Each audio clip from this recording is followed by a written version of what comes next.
It's become a rite of passage for thousands of Australians who flock to Gallipoli each year, a chance to honour those who fought for their country. Yet the war history that exists on our own shores goes largely unnoticed. Darwin is Australia's battlefield. More bombs were dropped on Darwin than on Pearl Harbor. With international travel off the cards in 2021, history buffs are being urged to come to the top end.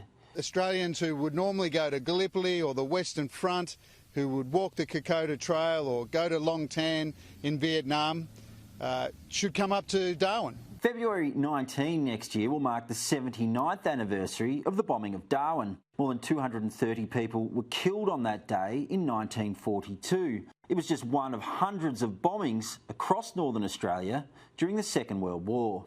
For so long, Australians didn't even know that Darwin was bombed so significantly. And a lot of people were killed here in Darwin during the war.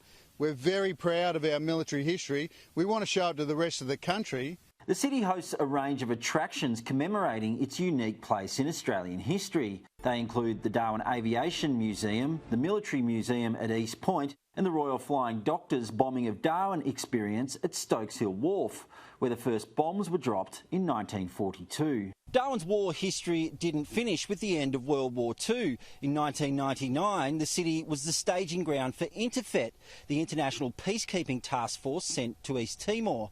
Today, Darwin's home to major Army, Navy and Air Force bases and hosts an annual rotation of United States Marines.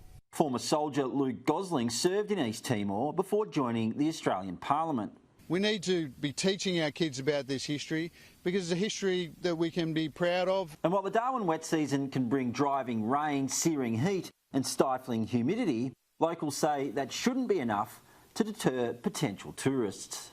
The weather is warm and the beers are cold. Matt Cunningham, Sky News.